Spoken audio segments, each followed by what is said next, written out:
Hello, everybody. Thank you for catching this episode of the Matt Finance Show.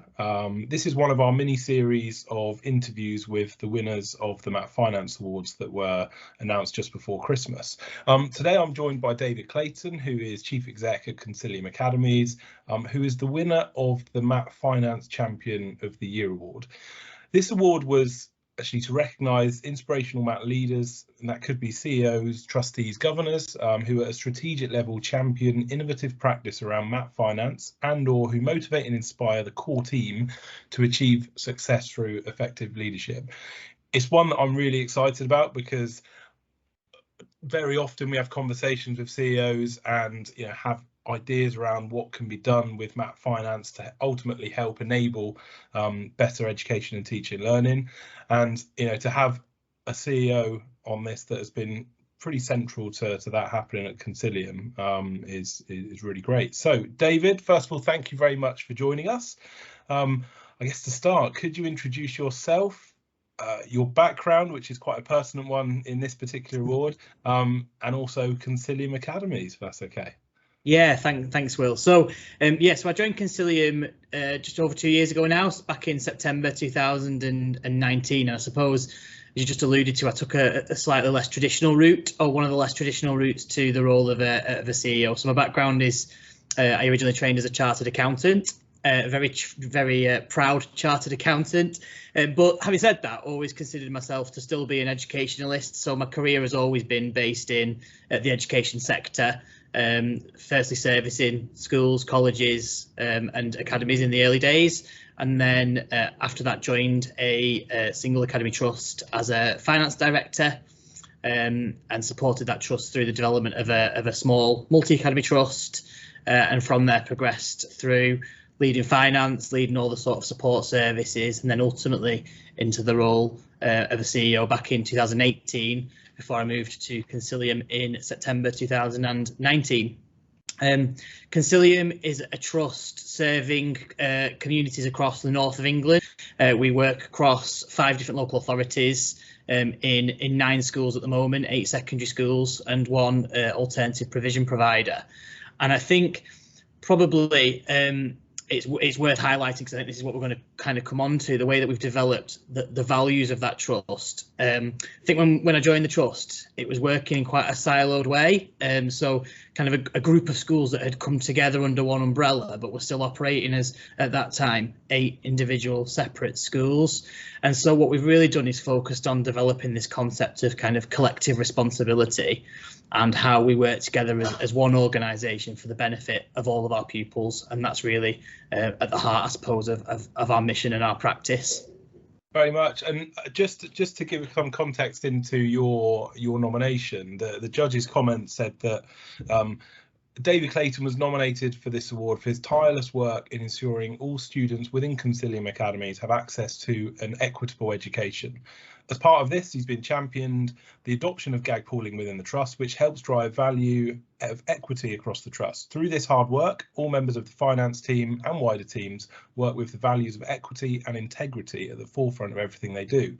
David is clearly an exceptional role model with a deep understanding of finance, underpinned by his background as a chartered accountant.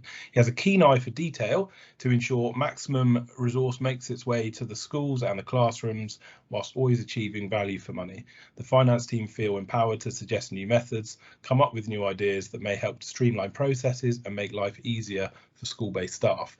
I'm sure that was very awkward having that read out while you're listening, but it's clear that gag pooling and bringing the organisation to one, and gag pooling is often a massive part of that, has enabled some pretty good things. So I guess my first question is, gag pooling, and it needs a rebrand, let's be fair, it's not the best term, gag pooling. Gag pooling has one term, but the reality is it has very different applications, and therefore sometimes gets a bit of a bad rep.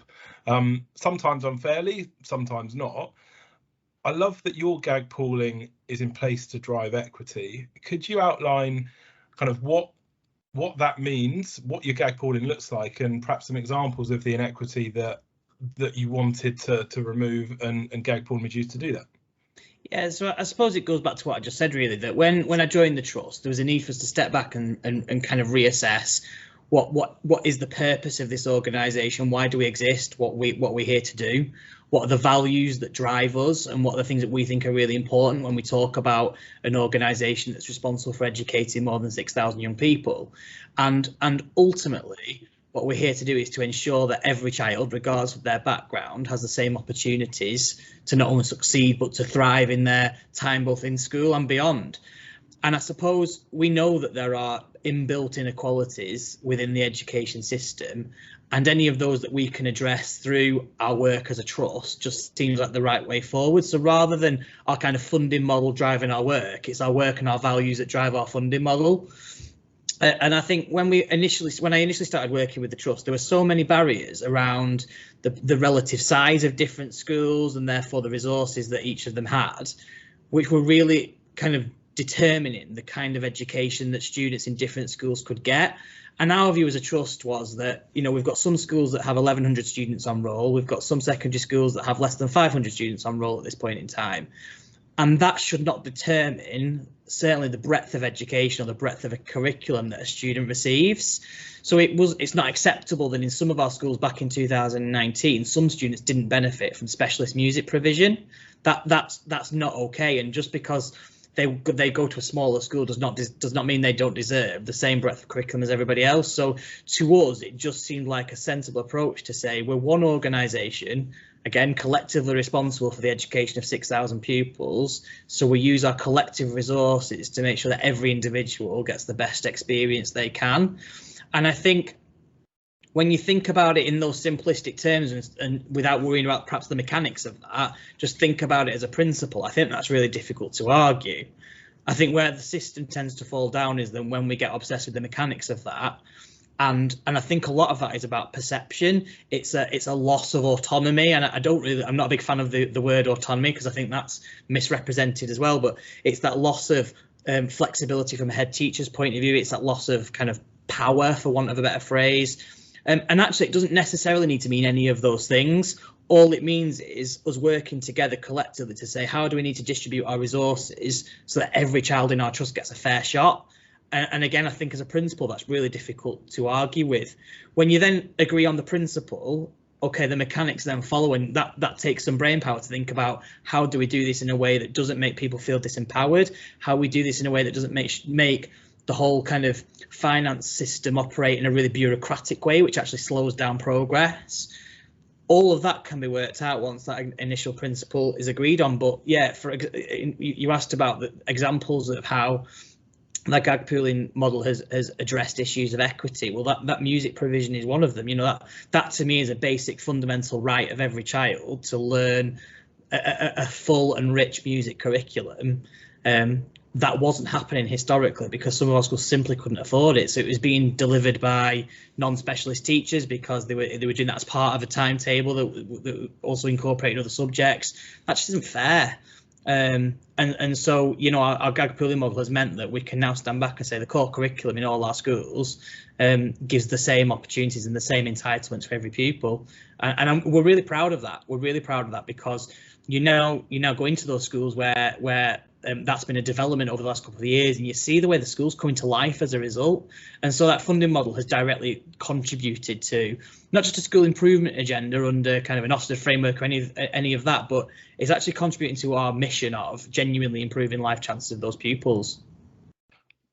It's music to my ears, David, because I mean I've been talking about gag pooling in various guises for quite some time, and I could never articulate it the way you just have, because too often I think a big perhaps problem holding back the sector around gag pooling is the getting held up around the mechanism. And I completely understand why, because of the people involved and the culture and all the things that go with it. But what gets lost is actually what can it enable you to do as an organisation. It allows you to be an organisation, but you need to have that vision to drive the gag pooling approach or model, or not. If that's not your vision, then gag pooling is not for you. But gag pooling is not an accountant's way of making finances easier. It's a way as an organisation to really deliver things that actually would be really challenging if you had to do that within the unit of each school. So, you know, whilst it's difficult to, and you would never argue with the vision of why it's good, you still have to get that through hearts and minds. So how did you go about translating that vision into a pooling of resources, was it a long process? Was it something that you just did very quickly, or how did that look? I just think it goes back to that conversation is not just about a funding model. It's about a much broader kind of cultural development of how are we as an organisation going to work with our schools. So I think it's about not looking at this in isolation as one thing, because that's when it becomes obsessed with the mechanics. But actually, as an organisation, how do we want to behave? And so at that time, we were going through a whole period of considering what type of organisation we wanted to be, and there wasn't a leader in the trust who didn't think it was great for us to be more collaborative, to work on more closely in partnership.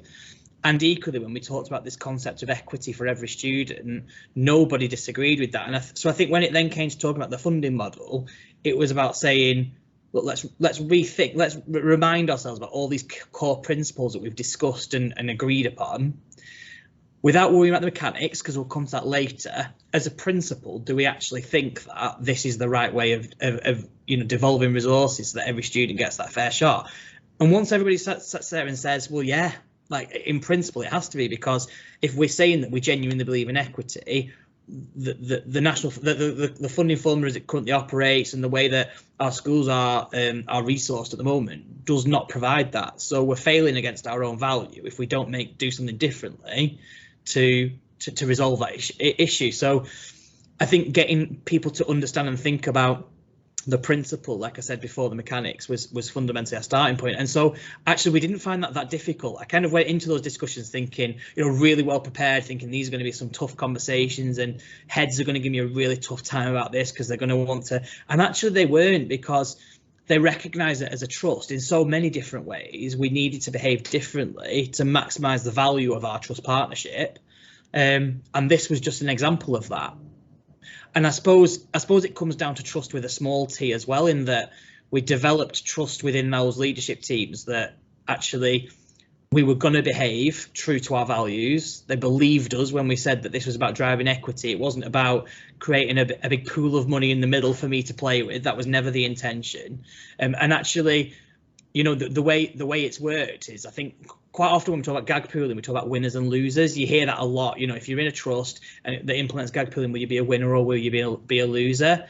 And I think that in itself as well is also an important mindset to shift, because if as a trust we genuinely believe that collective responsibility, then all our school leaders are also trust leaders, and they also share a collective responsibility for every child across the trust. So that mindset of winners and losers is an important one to eradicate. But actually, in the way that we implemented it at Consilium, there were no losers, because the way in which gag pooling just unlocked so many potential efficiencies, so many potential opportunities to do things differently, more efficiently, meant that every school kind of won, if you think about it in those terms. But in fairness, by different degrees, depending on their historical resourcing. So I think that mindset shift was a really important one.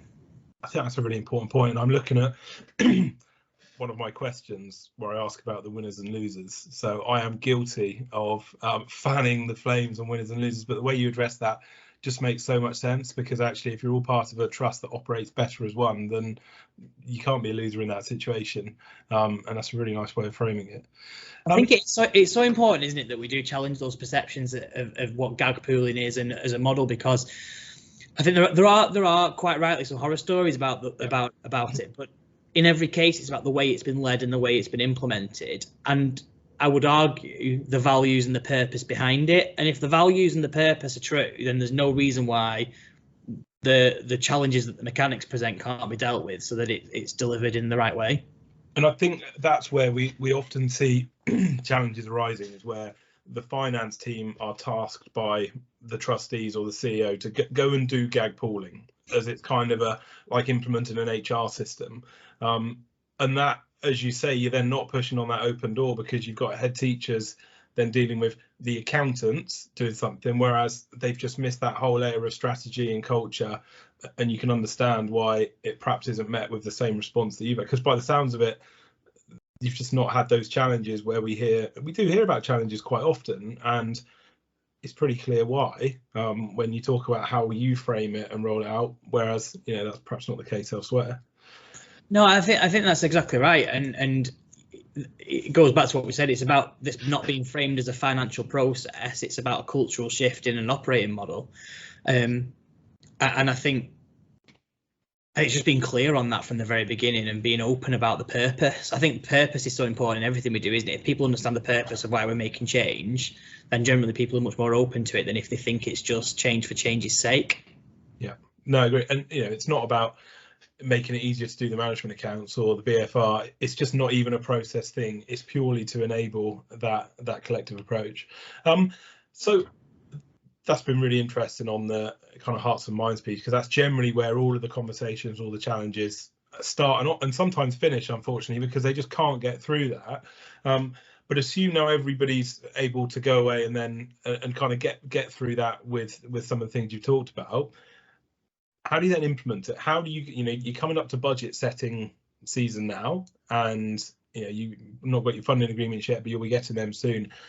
How do you actually, from a financial management perspective, so this is now purely about the numbers and the bean counting, how do you correlate different funding statements, different staffing structures with creating a budget? Do you still budget school by school? Do you budget kind of functionally? How does that look? So I think I guess to come back on that, I don't think it does start with the accounting and the bean counting. I think it starts back from that to say, are we clear now on what we want every school to be delivering? So have we got that consistent view of what our offer should look like? So then our budgeting process is just a very open discussion as a starting point around what does each of our schools need to deliver on that offer. So we start off with what do we believe in as a trust, and our head teachers are part of those discussions. Every one of our students should benefit from. And then it's that conversation at school level to say, where are we at against that now? And what else do we need resourcing wise to make that happen? So we kind of cost from a bottom up point of view. We work out what the staffing model looks like, needs to look like in each school to deliver on that mission. We look at the resourcing requirements. Similarly, we look at from the central point of view, what does the central structure need to look like to make sure we're delivering maximum value, and kind of budget bottom up, so that we still look at each school as an individual kind of cost centre, I suppose, if you look at it in that terms. They still have their own staffing budget, they still have their own kind of functional curriculum budgets, estates budgets, etc. And some of those are line managed centrally. So for example, our estates function is centralised, but curriculum budgets would still always be delegated at individual school level, and individual schools would have the opportunity to flex the way that they're deployed between different areas. And essentially we budget on that basis. So we kind of stand back at some point and say, right, we've now looked at what each of our schools are telling us they need. How does that sit within the kind of the cumulative trust budget? And essentially funding is just deployed in order to meet the needs that we've agreed that schools have. So then there's always that kind of the comparison come March when we stand back and say, does what the school needs add up to what our total funding statements tell me we have? And if it doesn't, then we have to start going back and re-looking at that. But generally, looking at it in those terms, it means that we really focus on the things that really make a difference in each of our schools. So rather than thinking about some of the perhaps cosmetic things that we do or things that don't actually make a direct impact on pupils, we focus very much with the schools on what are the things that are going to make the difference to the students in your schools right now. How do we resource that? And then let's look as a trust to say, does our cumulative funding as a group allow us to do that, rather than having that situation where we've got barriers between individual schools where some schools can do it but some schools can't? Do you use kind of ICFP metrics or any method of saying, well, actually, this is kind of basic need, this puts a teacher in every class in terms of, we know this will cover the basics, and then you look at it well, let's fund the basics first, and then we're dealing with the bonuses on top? Is that how do you break down thinking in that way, or is it not quite as distinct as that? So I think this is where the accountant in me will start crying, but I don't really believe in management by metrics or management by kind of KPIs and ratios. So I think ICFP is a really, really useful tool to signpost and to flag up potential kind of issues, but we don't manage on that basis. So we tend to use ICFP as a checker rather than as a director. So we look at our staffing models based on what we think we need, what our schools think they need. We develop them in that way. And then we use ICFP to say, how reasonable is that compared to what we'd expect through industry norms and through trust averages? Having said that, we will still get to a point where in some of our smaller schools, we know our average class sizes or our pupil teacher ratios are not going to meet those thresholds. And that's okay, because that's our strategic choice, that we're kind of overfunding those schools to make sure they can still offer that broader curriculum delivery that those children deserve. So it's ICFP is never used to drive a yes or a no answer. It's never used to tell us what we can and can't do. It's a checker at the end to say, do we understand why these ratios are what they are? And are we happy with that strategic choice? And also we can use them then to cost and say, we know it's costing us more to offer that broader curriculum in that smaller school, but do we know how much it's costing us? And are we still happy that that's a worthwhile investment? And so it just gives us the transparency and the clarity over the decisions we're making, but it doesn't make the decision for us. And I think that's really important. No, definitely. And I think that ability to say, well, look, there's some guidance out there in terms of acceptable ratios, or well, actually not even acceptable. There's some guidance out there in terms of, actually the guidance is quite strong in terms of expected ratios and target ratios.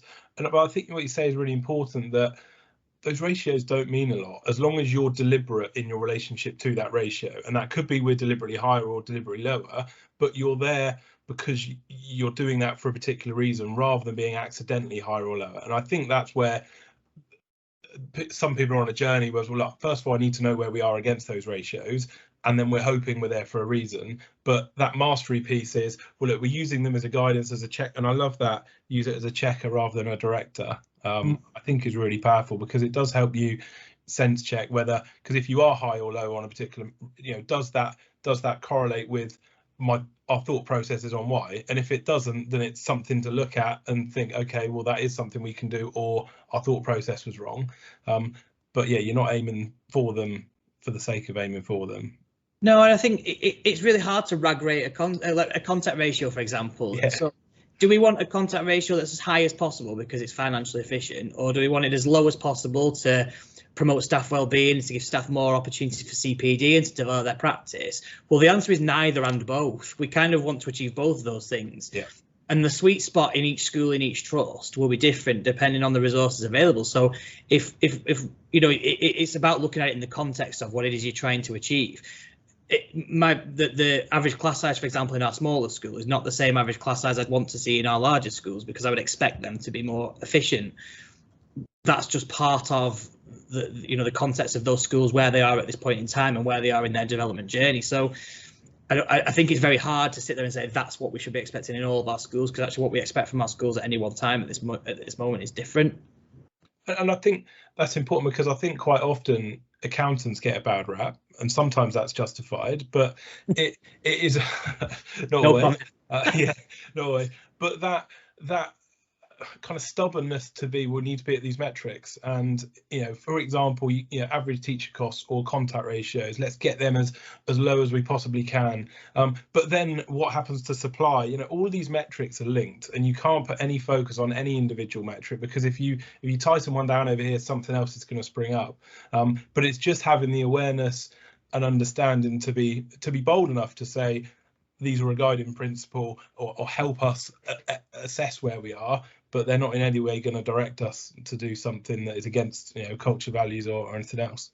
100%. I mean, fundamentally, we are education organisations, aren't we? We're here to educate pupils, and that's our primary focus. So I'm a real believer then, whether it's a finance function, an HR function, a states function, they're facilitators of that goal, which is to educate young people. And so as a trust, what we've really focused on is empowering our head teachers and our school leaders to say, we're here to back you to achieve what you want for your schools. And our finance function shouldn't be the barrier to doing that. It should be the facilitator. Now, at the same time, the function's there to make sure that we remain compliant with our regulatory expectations, that we remain sustainable in the future, and they're there to guide our schools to make sure we stay within those principles.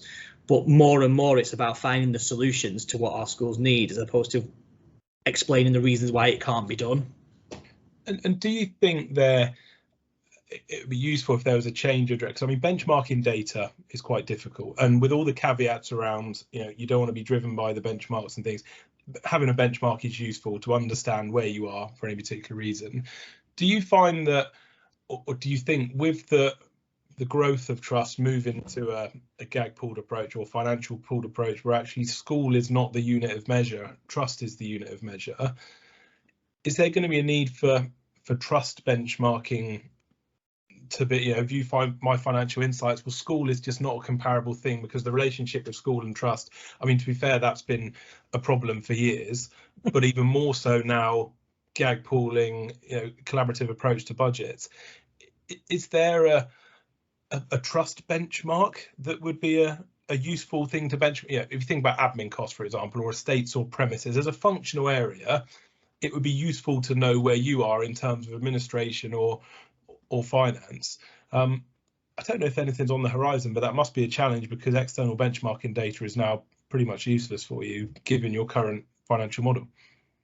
Yeah, it's certainly very, very limited. Beyond the staffing ratios, it's kind of, to look at estates costs as a percentage of income in one of our schools is useless because of the way that those costs are split. So I think we do look at trust level at benchmarking, and we use some of the external reports out there. The Creston one, as an example, is something that we utilise and look at a trust level. So we don't really look at school level in terms of benchmarking cost, other than those staffing ratios, because it's just not helpful, and it doesn't reflect our model either. It doesn't reflect the way we work. So we're not 9 separate organisations with a centre on top. We're one organisation that's operating 9 schools, and so our way of monitoring and evaluating financial performance needs to reflect that.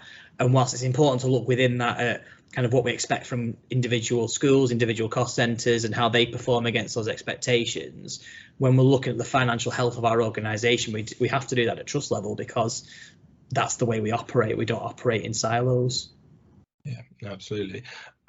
This has been fascinating, and it's great to talk to somebody that is able to communicate the things I've thought for some time, but I can never quite get the words out, because you live in it and you breathe in it, and it's working. So it's I'm really excited to releasing this, because I know there's so many people struggling with what you're doing. There's a growing number of trusts that are really exhausting themselves trying to decide what's included in the top slice, what isn't, and it's just a merry-go-round of wooden dollars, but people are having to dance that dance because they've not been able to perhaps outline the strategic vision in order to make it perhaps make sense. So I'm really grateful that you've spent the time to talk. One, I love this sort of stuff, so I've had a fantastic time, David.